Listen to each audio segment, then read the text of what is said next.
Welcome everyone. I am Shaista Nasir, psychologist, educationist, and digital marketing specialist. Today we are going to discuss about mindfulness in education, and this is our 7th lecture of demystifying mindfulness. Mindfulness in education mean how mindfulness affect on society, and the idea of mindfulness and the relationship between mindfulness and the military actions and the society norms and values जो हैं वो किस तरह से inter relate करती हैं, किस तरह से एक दूसरे को इम्पैक्ट करती हैं, और माइंडफुलनेस जो है वो किस तरह से रिलेट करती है इंस्टीट्यूशंस को, और किस तरह से रिलेट करती है सोसाइटी के साथ, और किस तरह से इम्पैक्ट करती है एजुकेशन को। एजुकेशन का जो मेजर रोल है वो ये है कि education is to cultivate the society norms and values, कि एजुकेशन जो है ये हमारे सोसाइटी नॉर्म्स को एंड वैल्यूज़ को कल्टिवेट करती है, बनाती है, उसको बिल्डअप करने में हेल्प करती है, और इसी तरह से passing them along to the next generation of citizens. और ना सिर्फ ये सोसाइटी के नॉर्म्स एंड वैल्यूज़ को बिल्डअप करती है, बल्कि इसको नेक्स्ट जनरेशन तक भी पास आउट करती है। और माइंडफुलनेस का जो है वो क्या रिलेशन है एजुकेशन के साथ, और माइंडफुलनेस को एजुकेशन इन्वायरमेंट में किस तरह से अप्लाई किया जा सकता है, और कैसे जो है वो माइंडफुलनेस एजुकेशनल फील्ड के लिए हेल्पफुल साबित होती है, इसको जो है वो डिस्कस करती हैं। कि educational environment deeply continuous and controversial, especially if this changes appear to challenge any of the norms and values. कि एजुकेशनल जो प्रोसेस है, जो इन्वायरमेंट है, ये डीपली जो है वो कॉन्टीन्यूस होता है, लगातार जारी रहता है, और इसके अलावा थोड़ा सा कंट्रोवर्शियल भी होता है। कि एजुकेशन जो है वो थोड़े सा सोसाइटी के जो एग्जिस्टिंग नॉर्म्स होते हैं, वैल्यूज़ होती हैं, उसको जो है वो चैलेंज करती है, और उसको जो है वो न्यू फॉर्मेशन में भी उसकी जो है वो हेल्प करती है। इसी तरह से माइंडफुलनेस का फिनोमिना जो है वो कैसे एजुकेशन के साथ रिलेट करता है, इसको जो है वो डिस्कस करते हैं। कि माइंडफुलनेस जो है वो कैसे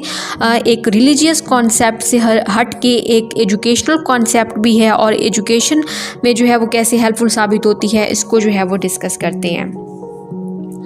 कि माइंडफुलनेस जो है वो ये बहुत ज़रूरी है कि कोई भी काम जो है वो स्टार्ट करने से पहले इंसान का जो है वो माइंडफुल होना। इसी तरह से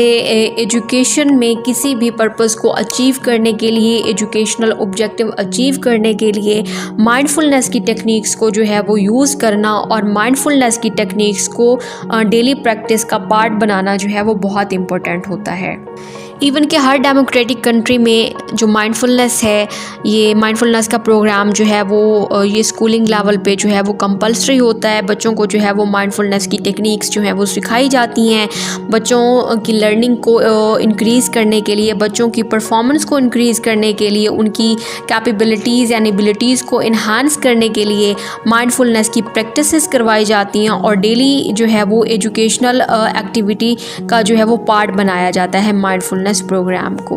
इसी तरह से माइंडफुलनेस जो है वो एजुकेशनल प्रोग्राम को डिज़ाइन करने में और स्पेसिफिक गोल्स को अचीव करने में जो है वो हेल्पफुल साबित होती है। इसी तरह से माइंडफुलनेस ट्रेनिंग का जो प्रोग्राम है, जो स्कूलों में अप्लाई किया जाता है, बच्चों को माइंडफुलनेस की टेक्निक्स जो है वो सिखाई जाती हैं, ताकि उनका इंटरेस्ट, उनकी अटेंशन को जो है वो ग्रैब किया जा सके, उनकी अटेंशन को इन्हांस किया जा सके, उनकी अटेंशन को जो है वो फोकस किया जा सके, और यंगिंग माइंड्स को जो है वो एक प्रोडक्टिव वे में जो है वो लेके जाया जा सके। इसी तरह से एजुकेशनल सेटिंग्स में स्टूडेंट्स को बहुत सारे इश्यूज़ होते हैं, लाइक वो अपना लेसन्स जो हैं वो भूल जाते हैं, अपना होमवर्क जो है वो भूल जाते हैं, अपनी अटेंशन जो है वो सही तरीके से फोकस नहीं कर पाते लेसन पे, और इसी तरह से बहुत ज़्यादा स्ट्रेसफुल या फिर बहुत ज़्यादा जो है वो हाइपर एक्टिव जो है वो रहते हैं। तो इन सिचुएशंस को हैंडल करने के लिए बच्चों की हाइपर एक्टिविटी को, इवन के ऐसे बच्चे जिनको attention deficit hyper activity disorder होता है, या जिनको जो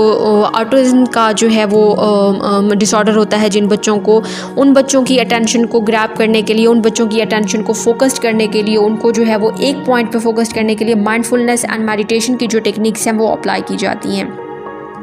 कि माइंडफुलनेस की टेक्निक्स के ज़रिए और माइंडफुलनेस की टेक्निक को एजुकेशन में यूज़ करके बच्चों की प्रोडक्टिविटी को और उनके जो बिहेवियरल इश्यूज़ होते हैं उनको जो है वो टैकल किया जाता है। New study state that mindfulness education lessons on techniques to claim the mind and the body can reduce the negative effect of stress and increase student ability to stay engaged, helping them stay on track academically and avoid behavioural problems. अब वो कहते हैं कि बहुत सारी studies ऐसी हैं जो सजेस्ट करती हैं कि माइंडफुलनेस एजुकेशन प्रोग्राम जो है या माइंडफुलनेस की जो टेक्निक्स एंड लेसन्स जो हैं ये बच्चों को क्लेम करने के लिए उनके बॉडी एंड माइंड की जो नेगेटिव इफ़ेक्ट हैं लाइक स्ट्रेस हो गई या फिर अदर बिहेवियरल इश्यूज़ हो गए उनको जो है वो कम करती है और उनकी एबिलिटी को जो है वो इंक्रीज़ करती है, like staying engaged and helping them and staying on track academically and avoid behavioural problems. इसी तरह से बहुत सारी रिसर्चेस की फाइंडिंग्स जो है ये कहती हैं कि ऐसे स्कूल्स लाइक बाहर की कंट्रीज़ में लाइक हार्वर्ड स्कूल हो गया, हार्वर्ड स्कूल जो है वो उनके जो है वो डेली प्रैक्टिस का या फिर डेली स्कूल एक्टिविटी का जो है माइंडफुलनेस प्रोग्राम जो है वो पार्ट है उसका, वो अपने बच्चों को जो है वो माइंडफुलनेस की टेक्निक्स के ज़रिए जो है वो किस तरह से जो है वो फोकस करना है, किसी तरह से लेसन्स जो है वो रेडी करने हैं, किस तरह से अपने अटेंशन को जो है वो फोकस करना है और बाकी चीज़ें जो है वो अपने माइंड से जो है वो निकालनी है। तो ये बच्चों को बाकायदा जो है वो सिखाया जाता है और जो एजुकेटर्स होते हैं वो बच्चों को ये स्किल्स देते हैं कि किस तरह से अपनी एंजाइटी जो है वो रिड्यूस करनी है, अपनी फीलिंग्स एंड इमोशंस को किस तरह से इंगेज करना है और अपने बिहेवियरल एंड एकेडमिक चैलेंजेस को किस तरह से जो है वो टैकल करना है। तो ये चीज़ जो है वो उनको सिखाई जाती है। With small the study of 6 grades at the Boston Char School adds to the still growing body of research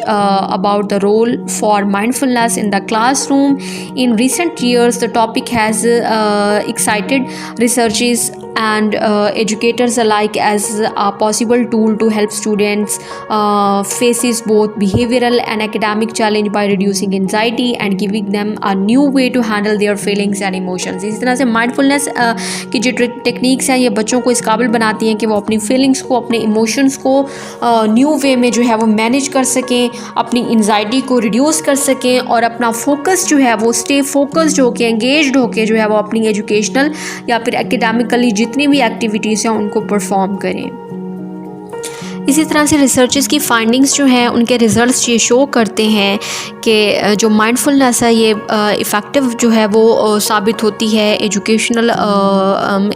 activities के लिए। After finding the students who self reported mindful habits performed better on test and had a better grade, researches with the Boston centre research collaborative. इसी तरह से BCRC की research है, इन्होंने जो है वो ऐसे स्टूडेंट्स पे रिसर्च की जो कि self reported mindfulness habits perform करते थे, लाइक जो मेडिटेशन की प्रैक्टिस को जो है वो खुद से अपनी लाइफ में प्रैक्टिस करते थे, तो उनके जो है वो ग्रेड्स वो ज़्यादा थे, हायर थे, उनकी परफॉर्मेंस जो है वो टेस्ट पे बेटर थी एज़ कम्पेयर टू दो स्टूडेंट्स जो माइंडफुलनेस की टेक्निक्स को यूज़ नहीं करते थे, माइंडफुलनेस जो है वो जिनकी डेली लाइफ का पार्ट नहीं थी। इसी तरह से रिसर्चेस ये भी प्रूव करती हैं लाइक CEPR एंड MIT की जो रिसर्च है, हार्वर्ड यूनिवर्सिटी की जो रिसर्च है एजुकेशन में, वो ये प्रूव करती है कि माइंडफुलनेस की जो ट्रेनिंग है ये हेल्प करती है स्टूडेंट्स को एजुकेशनल गोल्स को अचीव करने में, अपने जो हैं वो ऑब्जेक्टिव्स को अचीव करने में और अपनी जो है वो प्रोडक्टिविटी एंड अपनी परफॉर्मेंस जो है वो इंक्रीज़ करने में। ऐसे बच्चे जो हैं वो टेस्ट पे ज़्यादा बेटर परफॉर्म करते हैं, उनकी परफॉर्मेंस जो है वो ज़्यादा बेटर होती है जो माइंडफुलनेस की टेक्निक्स को जो है वो अप्लाई करते हैं। इसी तरह से माइंडफुलनेस की जो टेक्निक है ये किसी भी ग्रेड के स्टूडेंट्स पे जो है वो अप्लाई की जा सकती है, लाइक 6 ग्रेड्स के स्टूडेंट्स पे भी अप्लाई की जा सकती है। इसी तरह से इससे ज़्यादा जो है वो लेवल के ग्रेड्स पे भी अप्लाई की जा सकती है कि माइंडफुलनेस जो है वो हर लेवल पे हेल्पफुल साबित होती है। हर लेवल पे जो है वो माइंडफुलनेस स्ट्रेस को रिड्यूस करती है, ठीक है, क्लासरूम एक्टिविटीज़ को इन्हांस करती है, पार्टिसिपेटिंग बिहेवियर को इंक्रीज़ करती है, माइंडफुलनेस जो है वो स्टेइंग फोकस्ड की एबिलिटी को इंक्रीज़ इंक्रीज़ करती है, स्टूडेंट्स की कैपेसिटी टू लर्न को जो है वो इंक्रीज़ करती है, और सबसे जो ग्रेट इसका बेनिफिट है वो ये है कि ये इमोशंस को रेगुलेट करने में जो है वो हेल्पफुल साबित होती है। स्टूडेंट्स के इमोशंस अगर रेगुलेट होंगे, स्टूडेंट्स को अगर अपने इमोशंस एंड अपनी फीलिंग्स को मैनेज करना जो है वो आता होगा, तो वो कम कॉन्फ्लिक्ट का शिकार होंगे, उनमें जो है वो एक क्लैरिटी होगी, वो अपने गोल्स को अचीव करेंगे, वो फोकस्ड होके जो है वो अपने स्टडी गोल्स को या फिर अपने एजुकेशनल ऑब्जेक्टिव्स को जो है वो अचीव करेंगे। इसी तरह से एक मॉडर्न फिनोमिना जो है वो आजकल यूज़ किया जा रहा है कि bringing mindfulness to your schools, कि अपने स्कूल्स की बाकी जितनी भी चीज़ें होती हैं, लाइक फैसिलिटीज़ हो गई, इंफ्रास्ट्रक्चर हो गया, स्कूलिंग सिस्टम हो गया, एजुकेशन सिस्टम हो गया, उसको बेटर करने के साथ साथ माइंडफुलनेस को लेके आना जो है वो बहुत ज़रूरी होता है कि माइंडफुलनेस की जो रिकमेंडेशंस हैं, माइंडफुलनेस की जो टेक्निक्स हैं, उनको एजुकेशन में यूज़ करना और माइंडफुलनेस बेस्ड एजुकेशनल प्रोग्राम जो है वो इम्प्लीमेंट करना अपने स्कूल में, ये जो है वो बहुत ज़रूरी है। और बहुत सारे स्कूल्स जो हैं वो इस प्रोग्राम को इम्प्लीमेंट कर रहे हैं, जिससे उनकी जो परफॉर्मेंस है वो जो है वो इंक्रीज़ हुई है। उनका जो है वो उनके जो स्टूडेंट्स जो हैं वो बेटर परफॉर्म करते हैं, उनके स्टूडेंट्स जो हैं वो बेटर उनका जो है वो इमोशनल रेगुलेटिंग सिस्टम होता है, उनकी एबिलिटी और उनकी कैपेसिटी जो है वो लर्न करने की वो ज़्यादा होती है एज़ कम्पेयर टू बाकी स्कूल्स। अब माइंडफुलनेस बेस्ड एजुकेशनल प्रोग्राम को स्कूल्स में अप्लाई करने का, एजुकेशन में अप्लाई करने का जो सबसे बड़ा बेनिफिट होता है वो ये है कि build consistency and school wide busy in, के माइंडफुलनेस जो है एक कंसिस्टेंसी की हैबिट ना सिर्फ स्टूडेंट्स में बल्कि टीचर्स में भी डेवलप करती है, कि make a time for staff and students to learn about the theory and the science behind mindfulness, so students know how to talk about mindfulness and understand its purpose, creating consistent space for mindfulness practice like guided meditation and theory in the school day can positively affect the entire school culture, emphasizing acceptance, self-care and empathy। कि इसी तरह से जो consistency की habit है, consistency का एक phenomena है, उसको स्ट्रॉन्ग करता है, उसको स्ट्रॉन्ग करती है माइंडफुलनेस की टेक्निक्स स्टूडेंट्स के लिए, टीचर्स के लिए, कि इसी तरह से स्टूडेंट्स और टीचर्स के लिए ज़रूरी है कि वो माइंडफुलनेस की टेक्निक्स को समझें, इनके पीछे जो है वो क्या साइंस है, माइंडफुलनेस जो है वो कैसे ब्रेन वर्किंग को इफ़ेक्ट करती है, कैसे ब्रेन कैपेसिटी को इन्हांस करती है, कैसे लर्निंग एबिलिटीज़ को इन्हांस करती है, इस चीज़ को जो है वो फोकस किया जाए। इसी तरह से creating consistent space for mindfulness practice, इसी तरह से माइंडफुलनेस की हैबिट को जो है वो स्टूडेंट की हैबिट बनाना और उनकी डेली लाइफ में जो है वो एज अ प्रैक्टिस उसको इंक्लूड करना जो है ये बहुत ज़रूरी होता है। लाइक जैसे गाइडेड मेडिटेशन हो गई, ताकि उनकी जो लाइफ है वो पॉजिटिवली इफ़ेक्ट हो, ना सिर्फ उनकी लाइफ जो है वो पॉजिटिवली इफ़ेक्ट हो बल्कि स्कूल कल्चर जो है वो इससे फ़ायदा उठा सके। स्कूल कल्चर में जो है जो बच्चे बिहेव करते हैं उनका बिहेवियर जो है वो पॉजिटिव हो,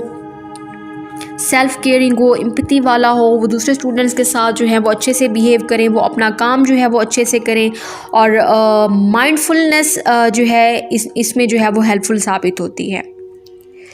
And the second benefit, that is providing teachers with dedicated time to engage in mindfulness practice themselves. In order to help student reap benefit, teachers also need time and support in adopting it. Research has also shown mindfulness to be helpful to teachers, improving their own emotional well-being, helping them understanding student perspective and freeing them up to the more effective in the classrooms। कि इसी तरह से जो mindfulness की technique है ये teachers के लिए भी हेल्पफुल साबित होती है, कि टीचर्स जो हैं वो अपने इमोशंस को इंगेज कर सकें, टीचर्स जो हैं वो अपने staying focused and staying engaged की एबिलिटी को इम्प्रूव कर सकें, और उनकी अपनी इमोशनल वेलबींग जो है वो इंक्रीज़ हो, उनकी अपनी इमोशनल वेलबींग स्ट्रॉन्ग हो, जो कि हेल्प करे कि वो जो है वो एजुकेशनल इन्वायरमेंट में एज अ बेस्ट टीचर जो है वो परफॉर्म कर सकें। तो माइंडफुलनेस जो है वो ना सिर्फ स्टूडेंट्स के लिए हेल्पफुल साबित होती है बल्कि टीचर्स के लिए भी हेल्पफुल साबित होती है, कि टीचर्स की जो वर्किंग कैपेसिटी होती है, जो उनकी परफॉर्मेंस होती है वो भी इससे इंक्रीज़ होती है। And the last benefit of mindfulness in mindfulness based educational program, that is allow student to make their own time for mindfulness. कि mindfulness की टेक्निक जो है ये स्टूडेंट को अलाउ करती है कि वो अपना टाइम जो है वो बनाए mindfulness के लिए। वो जो है वो खुद से इनकरेज हों कि हमने जो है वो मेडिटेट करना है या हमने जो है वो mindfulness की टेक्निक जो है वो यूज़ करनी है, ताकि बाकी इश्यूज़ जो हैं वो कम हो, उनका एंजाइटी लेवल कम हो, उनका एंजाइटी लेवल ना सिर्फ स्कूल इन्वायरमेंट में कम हो बल्कि बाकी जगह जहाँ पे वो एंजाइटी जो है वो फील करते हैं, इस हैबिट को भी जो है वो कम किया जा सके। Encourage students awareness of their own emotions by allowing and encouraging them to identify time when they can use and practice mindfulness in order to adopt mindfulness as a tool for mental health and happiness. Students have to have the space and the time to practice it. कि students जो हैं वो mindfulness के benefits को understand करें कि mindfulness के पीछे साइंस क्या है, ये कैसे जो है वो हमारी ब्रेन की कैपेसिटी को इन्हांस करती है, कैसे जो है वो हमारी वर्किंग कंडीशन को इन्हांस करती है, कैसे mindfulness की टेक्निक यूज़ करके वो अपने टेस्ट जो स्कोर है उसको इंक्रीज़ कर सकते हैं, कैसे जो है वो अपनी एजुकेशनल गोल्स को अचीव कर सकते हैं, किस तरह से अपना एंजाइटी लेवल को डिक्रीज़ कर सकते हैं, अपनी सैडनेस को डिक्रीज़ कर सकते हैं, किस तरह से बाकी जो बिहेवियरल इश्यूज़ होते हैं उनको कैसे कंट्रोल कर सकते हैं, और सबसे बड़ी बात कि अपनी हाइपर टेंशन को या हाइपर एक्टिविटी को किस तरह से स्टूडेंट्स जो है वो कंट्रोल कर सकते हैं, उनको जो है वो कैसे अपने बेनिफिट के लिए, अपने फ्यूचर के बेनिफिट के लिए यूज़ कर सकते हैं। तो माइंडफुलनेस जो है ये अलाउ करती है स्टूडेंट्स को कि वो अपना टाइम बनाएं, कि वो अपनी खुद से ही मेडिटेशन की या फिर माइंडफुलनेस की जो प्रैक्टिस है, जो टेक्निक्स हैं, उसको जो है वो डेली लाइफ में यूज़ करें। और इसके साथ साथ माइंडफुलनेस के और भी बहुत सारे बेनिफिट्स हैं जो एजुकेशनल इंस्टीट्यूशन इस बात को अंडरस्टैंड करते हैं, वो इसको माइंडफुलनेस प्रोग्राम को अपनी एकेडमिक एक्टिविटीज़ का जो है वो पार्ट बनाते हैं। वो अपने स्टूडेंट्स को जो है वो माइंडफुलनेस की टेक्निक से अवेयर कराते हैं, वो अपने टीचर्स की भी ट्रेनिंग करते हैं, अपने स्टूडेंट्स की भी ट्रेनिंग करते हैं, ताकि बिकॉज माइंडफुलनेस जो है ये एक इम्पॉर्टेंट फिनोमिना है, एक इम्पॉर्टेंट हैबिट है। किसी भी काम के पीछे जो है वो उसको परफॉर्म करने के लिए, कोई भी चीज़ जो है वो परफॉर्म करने के लिए, लाइक बॉडी बिल्डर्स जो होते हैं, ये जब जिम में प्रैक्टिस कर रहे होते हैं, जिम में एक्सरसाइज कर रहे होते हैं, तो ये जस्ट एक्सरसाइज ही नहीं करते, बल्कि वो खुद कहते हैं, अपने इंटरव्यूज़ में कहते हैं कि हम जो है वो जस्ट एक्सरसाइज जो है वो नहीं करते, जस्ट अपना फोकस जो है वो मसल्स बिल्डअप पे नहीं लगाते, बल्कि माइंडफुलनेस होके उस चीज़ को करते हैं, मेडिटेशन जो है वो करते हैं, माइंडफुलनेस होके करते हैं। और माइंडफुलनेस के बगैर जो है वो कोई भी चीज़ जो है वो नहीं हो सकती। फॉर एग्ज़ाम्पल माइंडफुलनेस के बगैर उनका मसल्स बिल्डअप करना बिल्कुल ही बेकार होता है, वो वैसे जो है वो अपने रिज़ल्ट्स जो है वो अचीव नहीं कर पाते। इसी तरह से माइंडफुलनेस जो है वो बहुत ज़रूरी होती है। माइंडफुलनेस किसी भी चीज़ को जो है, किसी भी काम को अच्छे तरीके से करने के लिए, स्टेइंग फोकस्ड होकर करने के लिए, स्टेइंग एंगेज्ड होकर करने के लिए माइंडफुलनेस की टेक्निक जो है ये बहुत ज़रूरी होती है। So this is the end of our lectures. See you in next lecture. Allah Hafiz.